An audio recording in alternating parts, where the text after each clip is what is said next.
So perspective, it's been around. It's important. I guess that's all we've learned so far. So let's kind of look at how this works here. So again, perspective is kind of a perception of the world and how it's all about our relationship to the environment, right? So beyond just drawing boxes and things like that, it's really kind of about understanding where we are in a space and how to kind of dissect that space and uh, understand where we are and how we relate to it, right? So there are three different types of systems of perspective that we can use. Um, and the first one we're going to talk about today is going to be 1 point perspective. And I'm sure all of you guys have some kind of idea of, what this sort of entails here, right? So 1 point perspective, if we're looking at this from a top view or a plan view, what this means is that if we're standing here, here's our head and we got little feet here, and we're looking at, for example, a box, 1 point perspective or 1 point perspective system represents when that box is actually parallel to us. In other words, when we're sitting here facing it, our point of view or our gaze here is directly parallel to what to that box, right? Now, what happens here is that when we start to see this box in perspective, in a 1 point perspective system, we have a few elements that we have to deal with here, and I'll explain what these represent or what they mean in a minute. But essentially, that I'm sure you guys have kind of heard of these things before. We have our eye level or our horizon line, and what this represents is how high we are in a scene, and that will make sense in a minute. But on this horizon line, let's say if we're looking at this from above, and we're standing in this empty plane here, and we're standing in front of a road like this, right? That's going off into the ether here. But it's a parallel road. It's a set of two parallel lines. What happens is that when we see this in perspective, and these lines are not parallel to us and they're going away from us, we start to see those lines converge in space like this. So as we see that road in perspective, we see it disappear into the horizon and into what's known as a vanishing point.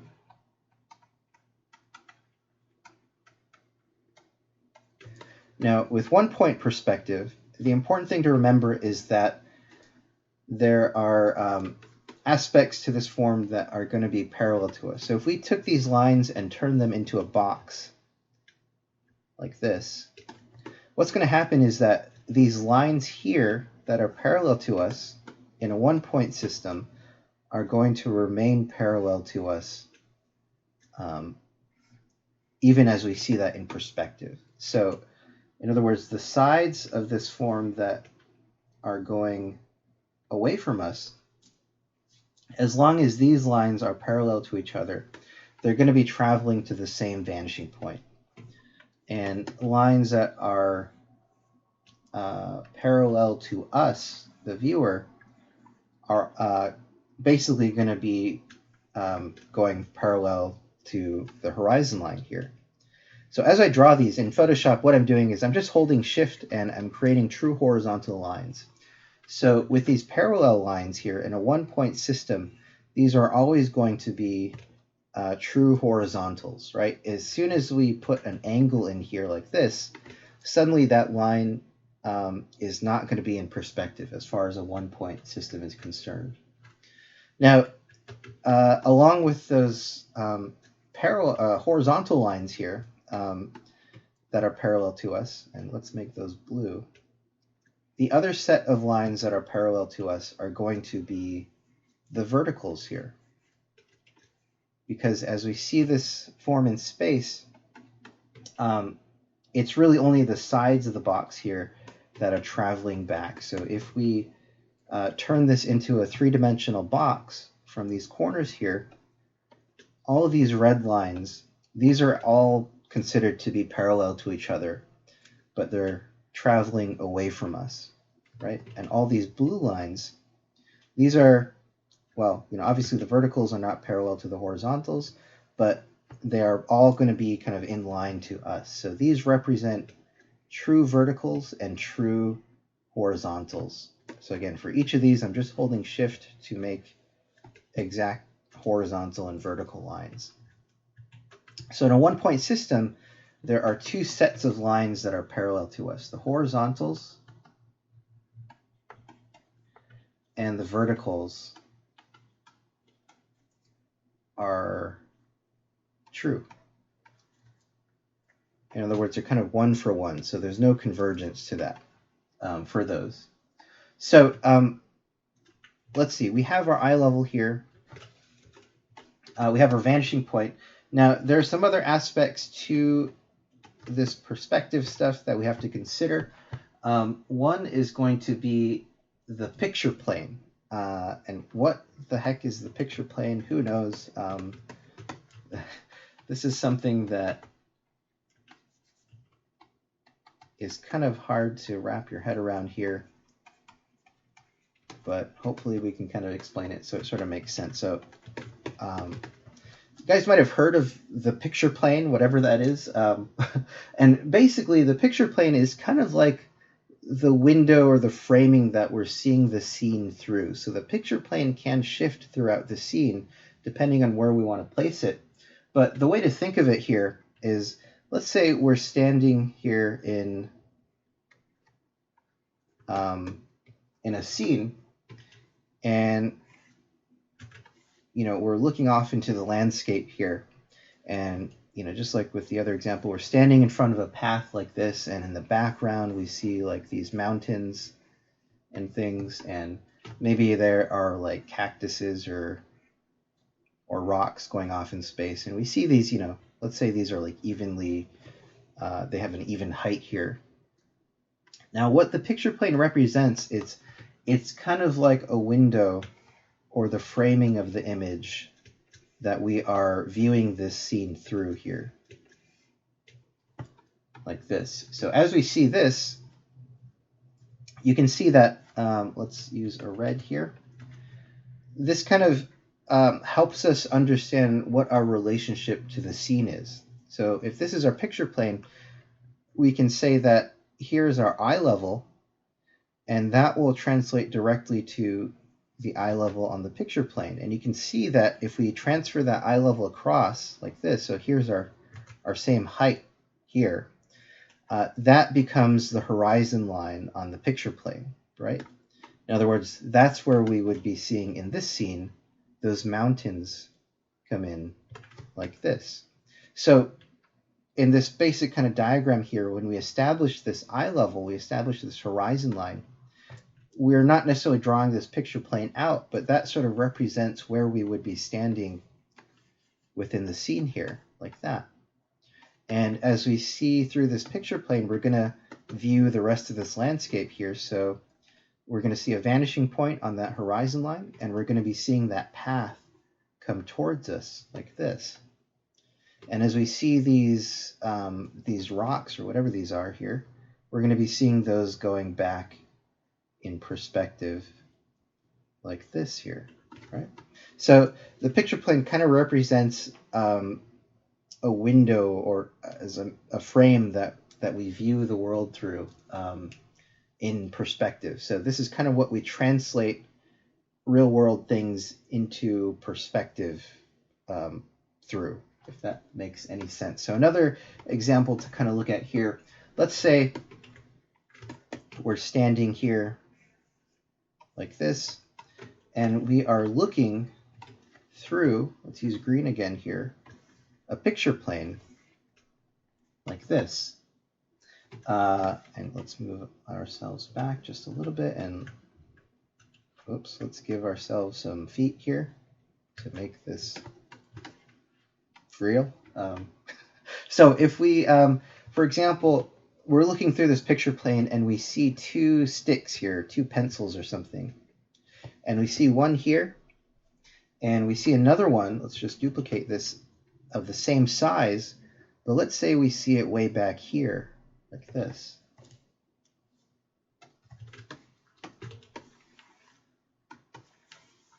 Let's move this over so we see these are two different diagrams here. What happens is, so again, this window here, this represents the picture plane. I should label that here as well. This is our picture plane. And now, as we view these sticks, our view of this, or I guess the light rays from our eyes to these sticks, would represent something like this, right? This is our line of sight to that stick. Now, what you want to pay attention to is where this line actually crosses that picture plane. So on the picture plane itself, where that stick is in relationship to us, this is how long we would be seeing it on the image, right? And if we were to draw the same lines out from this stick here, what you'll notice is that that same stick, we're seeing it along this plane, but it looks a lot smaller. So that kind of represents, or kind of illustrates, how the picture plane works in terms of, when we see something further in the distance, that's why it appears smaller. And if we see something closer, that's why it appears larger. So if we were to see those two sticks now within that picture plane, let's call this A and B, we'd be seeing this closer stick like this, and we'd be seeing that further stick like this, right? It'd be smaller in the background. So that's kind of an explanation of the picture plane. We'll come back to this in a minute as we get into some more involved diagrams here. But I just want you to be aware kind of what I mean when I do mention the picture plane. This isn't something you have to be super concerned with for the most part. But I'm going to go in depth with some of this stuff just so you have a really clear understanding. So hopefully that kind of makes sense of what the picture plane is. And if you guys have heard of that before, but you didn't know what that was, hopefully that kind of helps you understand that a little bit.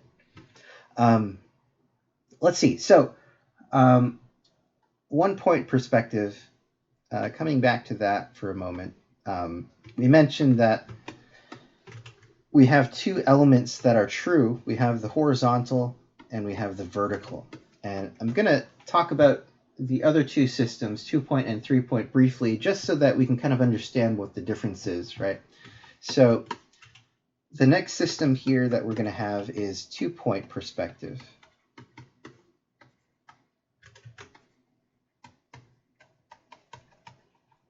And with 2 point perspective, what this represents, or what this means, is that if we are looking at a top view again, just like our 1 point setup there, with 2 point, what happens is that object that we were looking at before, instead of being parallel to our view here,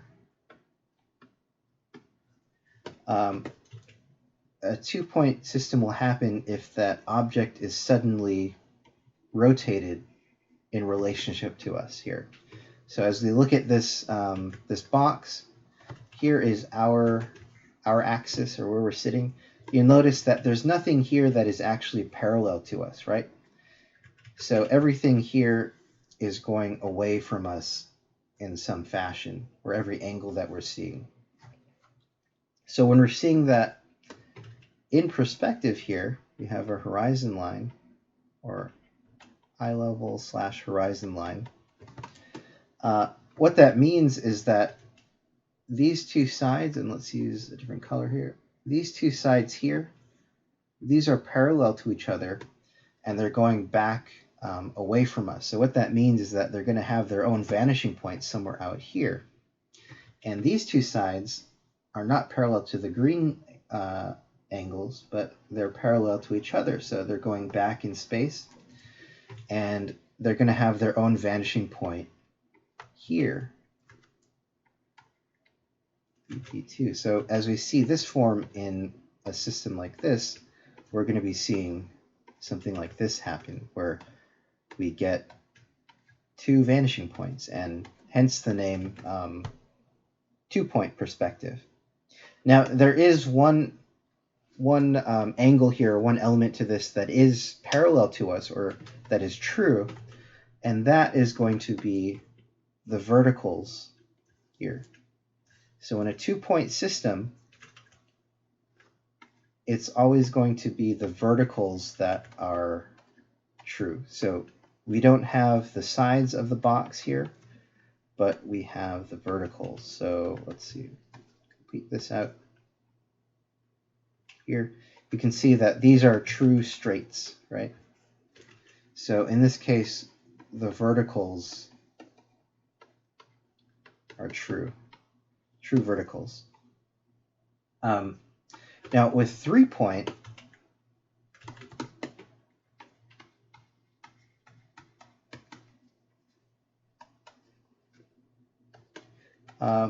we're going to go more in depth into these in later weeks, but I just want to mention these here because it'll kind of help you understand, what's actually going on with even just 1 point, right? Or why it looks the way it does.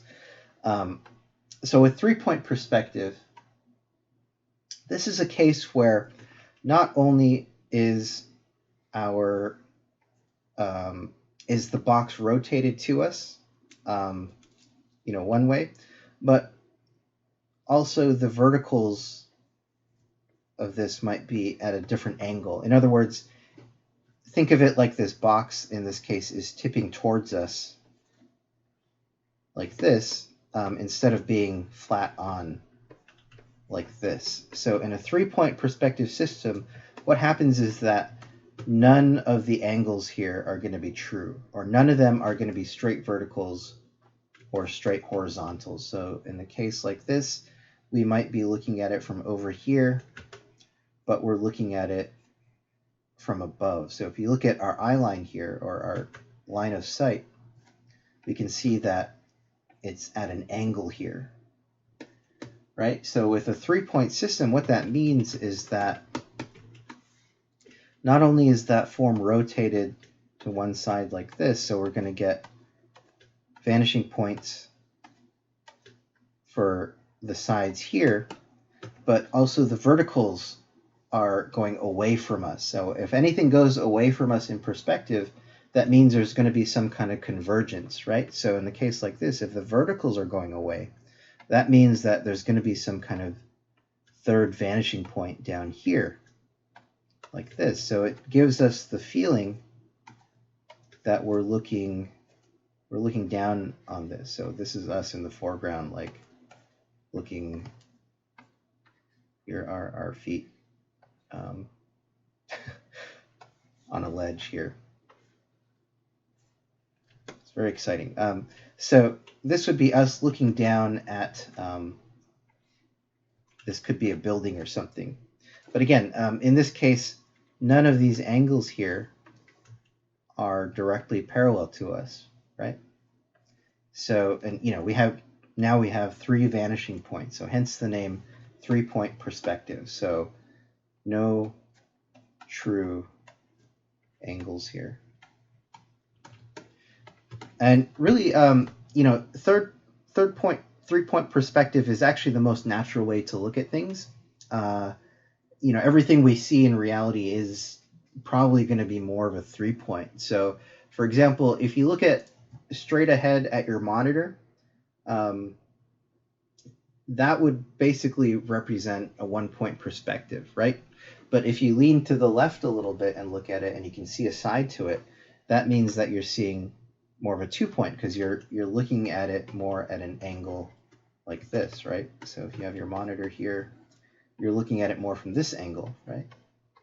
And if you were to, for example, I don't know where you guys' monitors are, but if you got down lower from that 2-point and now you're looking up at it, now you're seeing it at a 3-point perspective, because none of the angles on that monitor are directly facing you, right? So that 3-point, as soon as you shift your orientation to an object, things will quickly turn into a 3-point. Now, it might not appear like that, partly because our brains are just wired to kind of understand what's going on without us kind of consciously seeing that.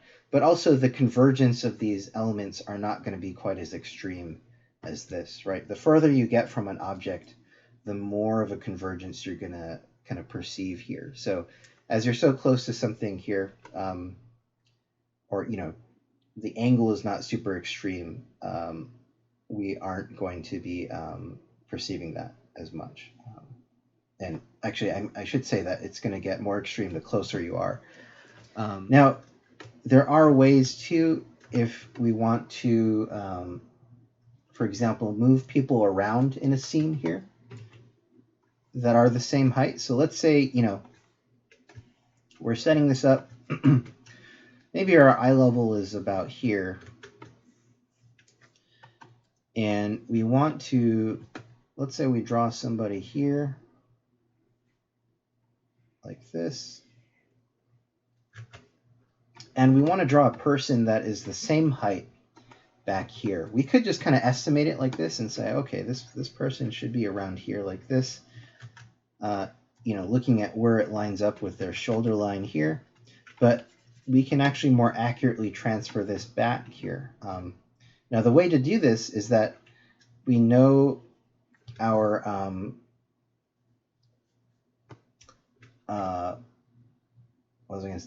we know this person, we want them to be standing somewhere around here, right? So this would be kind of the axis onto which they should be drawn.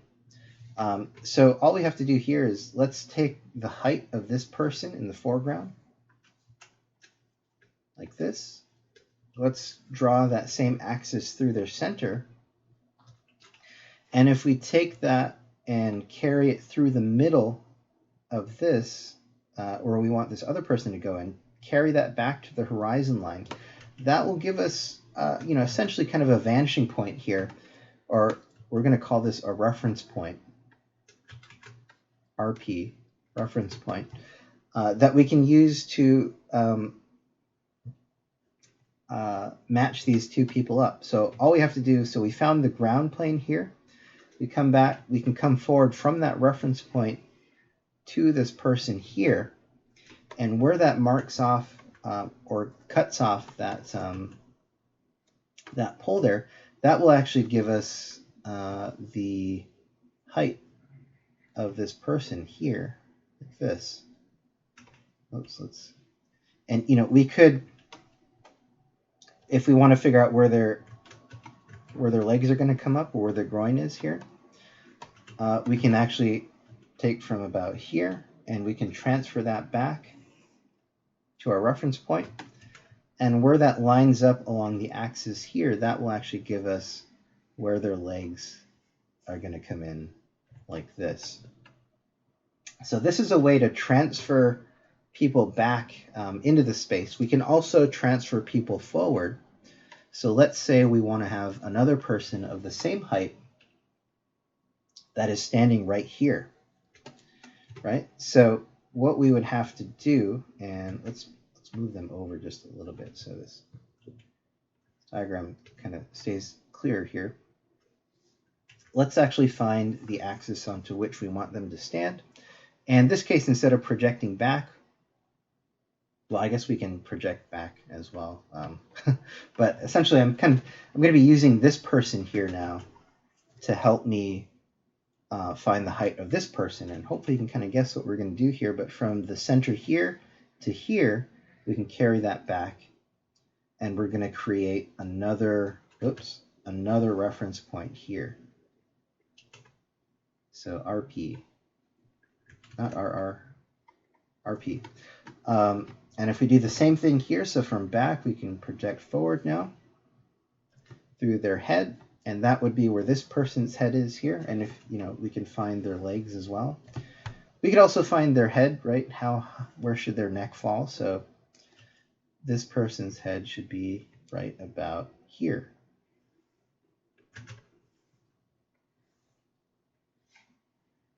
So this is a way to very quickly start to project people or have people kind of occupy the space. And hopefully you can kind of see how this is working around the horizon line. And what you'll notice too is that all these people, the horizon line is following directly through them at the same exact spot, right? Somewhere around their shoulder line. Now, let's say we want to draw a person. There are different ways to do this, right? So let's say we want to draw a person that was right here. Now, we could come in, for example, and do the same thing where we transfer through here, but you'll notice that if we try to do that now, we have to go way off the page here to identify that reference point, right? It would be somewhere way over there. So if you don't want to do that, because we've already found the relationship of these two people, you can think of this as being kind of like a wall here that is simply converging back in perspective. And on the ground plane here, we want to find this person. So what we can actually do, because this is basically a one-point perspective system here, we can actually transfer the height or kind of build out another wall intersecting this wall and carry the height of this person over here. And I guess we have their legs as well. And essentially this would be the same as, this person should be the same height as a person that we were to draw, if we were to draw them over here. So in this case, we're kind of using this connection between this foreground and background person, and right in between where this person is sitting on the same plane here in perspective, we're using that to project this person out here. So, we don't always have to use this reference point to transfer things, but we can carry things across as long as they're on the same plane. So if we were, for example, to place someone over here, we would have to transfer them from this plane here. But that would essentially fall on the same, or they would be kind of in line with each other, right?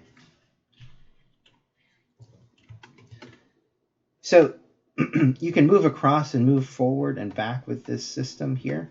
And again, this is useful. Let's say you're doing an environment with somebody in the foreground to at least get a sense of, how tall somebody would be in the background, because sometimes that can be hard to kind of eyeball. And we'll talk about that in a minute.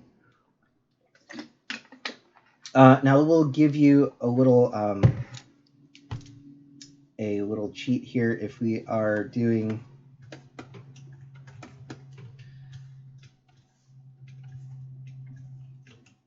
this here and we have, let's say, somebody standing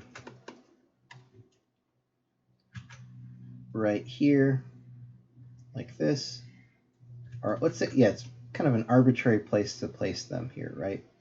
Where does this line up here? Who knows? But what we can do, let's make a copy of this person. And if we want to keep them in perspective, but we want them, let's say, like way in the foreground, what we can actually do is on Photoshop here, there's this little transform control here in the middle. I think if you're on CC 19 or 2020, you have to enable this to turn it on, but earlier versions, this is automatically on here. But what we can do, if we move this around, this changes the pivot point. So let's say we rotate this, you can see now it rotates from that pivot point there, as opposed to right from the middle. But what we can actually do, this also works for scaling. So if we put this on the horizon line here, and we scale this person up, what's actually happening here, and we have to hold shift here. What's happening here is that we're scaling around that singular point. So let's say we put it up here, for example. Now we're scaling from the head. But if we put this on the horizon line and we scale this, now we can show where somebody is in the foreground without having to do to work out all the perspective. So let's say, for example, this is at our eye line here, or for this person. Let's turn these guys off here. It's a scene with people talking. So what we can do is let's duplicate this. Let's move our scaling to that horizon line there. And let's hold shift and drag. And now we can have somebody in the foreground that is actually in perspective with that person in the foreground here. So, normally you'd have to come in here and find all this stuff down here. But that's a little Photoshop cheat, especially if you're doing like storyboards or something. That's one way to get an extreme scene like this and make sure that that person in the foreground is actually in perspective there. Let's see. So that's kind of relating people. And this reference point thing is a useful thing because it doesn't just work for people, but we can also use that for elements within the scene too. So, but one important thing, and you can see I'm doing it on this bookcase, is to try to give things a sense of thickness and not make everything out of paper. A tendency that I see with people starting off with perspective, which is fine. You're trying to learn the systems here, but try not to leave things just kind of flat like this, where like with a bookshelf, it's not, well, unless it is made out of paper, I guess, but most likely if it's made out of wood or something, it's not going to be razor thin. So I would try to give these elements a little bit of thickness here, just to give them some depth, right? Because otherwise, I find that that's kind of what makes it feel like an exercise in perspective drawing as opposed to an actual drawing or an actual kind of layout here. So I'm kind of coming in here, giving these shelvings a little bit of a lip to them, and also things like windows. So this is what this is one of those things I'm talking about when I say taking a look at your room and kind of scrutinizing some of the elements in the furniture that are in your room. So for me, when I was in school and I had to do this illustration with this tiger coming in a window, that's when I came to the realization that I didn't know anything about windows and how they looked. So when you might just think, if you're just drawing this out from imagination, you might just think that, okay, here's my window, right? But if you actually look at a window, especially ones that maybe open upwards like this, if we take a look at the frame here, there's actually two layers to it, right? We have one piece to it on one side, and because this has to slide up, it's actually staggered or offset from the other plane of the window here. And not only that, but each pane here has a thickness to it. And we're going to see something like this. So when you guys are looking through your room, really take a look at the construction of things. And that's going to inform how you actually draw these things out. So we want to try to avoid just drawing kind of generic window, or just kind of the idea of the window. I mean, maybe your window does look like that. I don't know. But at the very least, it should have some thickness to it, right? So as we're drawing this window out, let's give it some depth. So, we can find something like this. Bringing this in, we might have to come across and bring this in from our vanishing point here. Maybe, again, maybe this is kind of inset into that frame, and we might get another window pane that's a little staggered from there, right? And then with our window, we can find this. And let's give this some thickness here. Let's give this some thickness in here. And, maybe there's a little latch or something up here that closes the window. and we get something like this. So as you guys develop your drawing, I just want you guys to try to be a little more specific, right, with your with how you kind of break things down. Again, just so that things don't feel like they're made out of paper.